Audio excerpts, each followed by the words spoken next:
Assalamualaikum warahmatullahi wabarakatuh. Di sini saya Putri Dewi akan kembali mereview artikel. Untuk saat ini kita masuk ke review artikel yang ketujuh.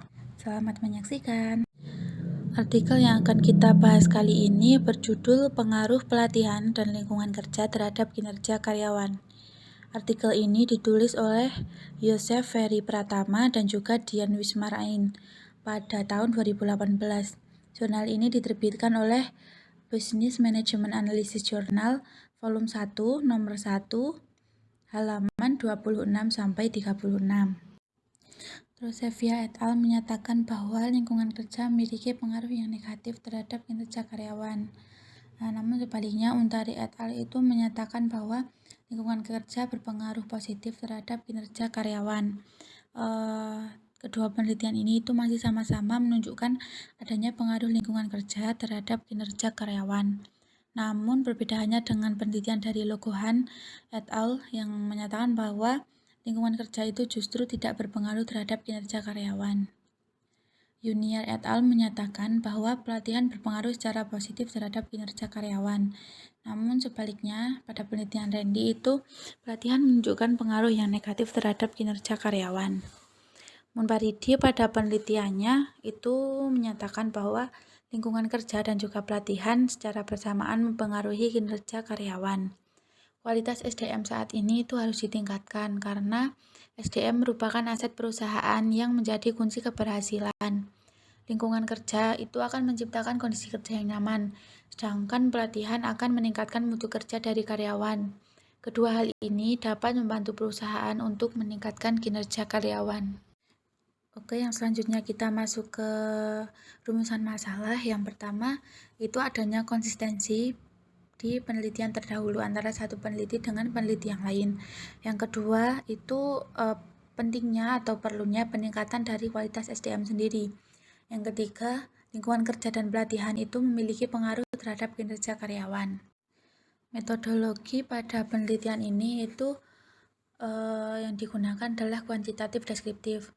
Dengan sampel yang diambil itu 55 orang dari total populasi 120 orang.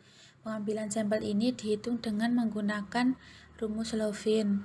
Jenis data penelitian yang digunakan adalah data primer yang diperoleh dari kuesioner.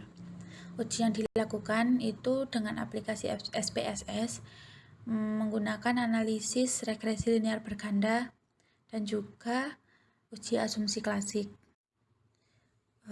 Kita masuk ke pembahasan. Berdasarkan hasil uji yang dilakukan itu diperoleh hasil persamaan sebagai berikut. Y sama dengan 11,286 plus 0,391x1 plus 0,307x2 plus E. Nah, dari persamaan ini dapat kita simpulkan bahwa arah hubungan dari variabel bebas terhadap variabel terikat itu adalah positif. Di mana setiap peningkatan 1% dari lingkungan kerja akan meningkatkan kinerja sebanyak 39,1%. Sedangkan untuk peningkatan 1% dari pelatihan itu akan meningkatkan kinerja sebanyak 30,7%. Koefisien determinasi atau R kuadrat menunjukkan angka 0,408 yang berarti lingkungan kerja dan pelatihan memiliki pengaruh sebesar 40,8% terhadap kinerja karyawan, sedangkan 59,2% lainnya itu dipengaruhi oleh faktor yang tidak diteliti di penelitian ini. Yang terakhir itu ada kesimpulan. Di sini lingkungan kerja itu berpengaruh secara signifikan dan juga positif terhadap kinerja karyawan. Pelatihan juga memiliki pengaruh yang signifikan dan positif terhadap kinerja karyawan. Lingkungan kerja dan juga pelatihan itu secara bersama-sama mempengaruhi kinerja karyawan dengan pengaruh yang cukup besar senilai 40,8%. Terima kasih karena sudah menyaksikan review artikel yang ketujuh ini. Jangan lupa tonton part lainnya ya. See you.